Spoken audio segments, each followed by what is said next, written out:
America's story is an incredible story. It's the story of a shining ideal pursued over the centuries, extended to the full range and scope of humanity.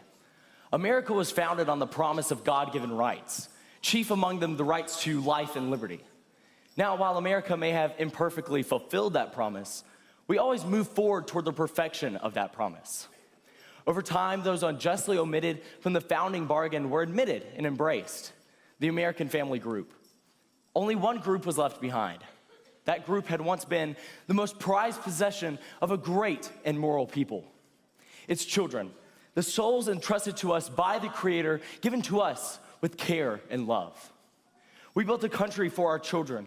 We built our lives for our children. And then something happened.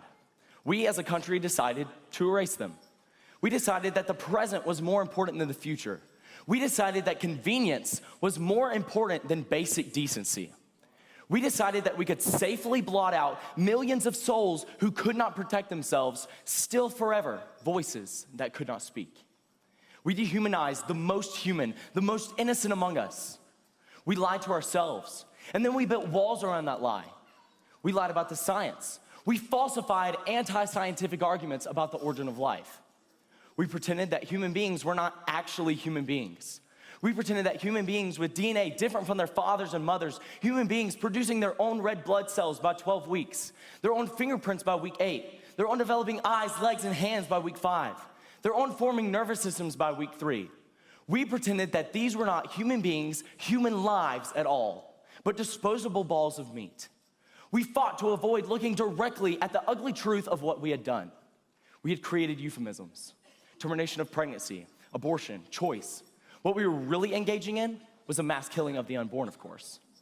Millions of children who would never be held, who would never open their eyes, who would never see the sun rise, who would never become parents and then grandparents. The dismemberment of babies in the womb, the torture of tiny bodies. And we told ourselves that we were virtuous for our lie. We reversed good and evil.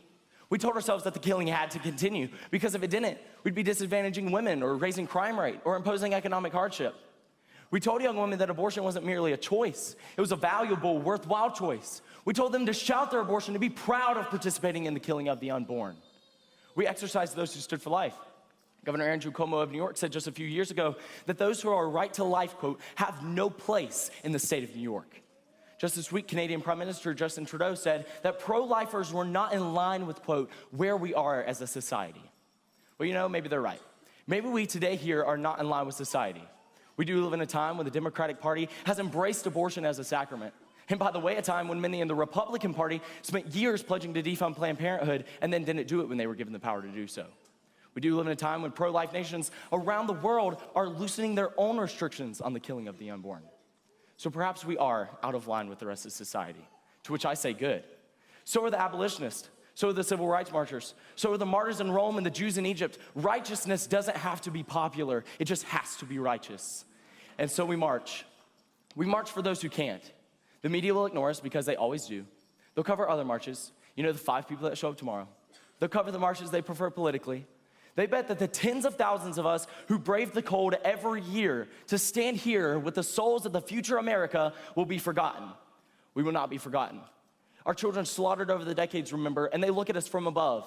And they know that they meant something, that they do mean something, so long as we keep them in our minds and in our hearts.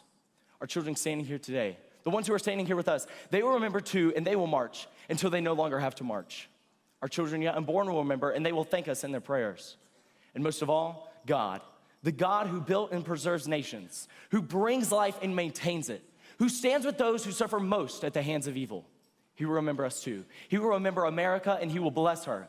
God will bless us because we are the guardians of his most precious creation, and we stand between America and the darkness, and we will march until that darkness is banished forever, and all of our children can stand together in the sunlight. Thank you so much.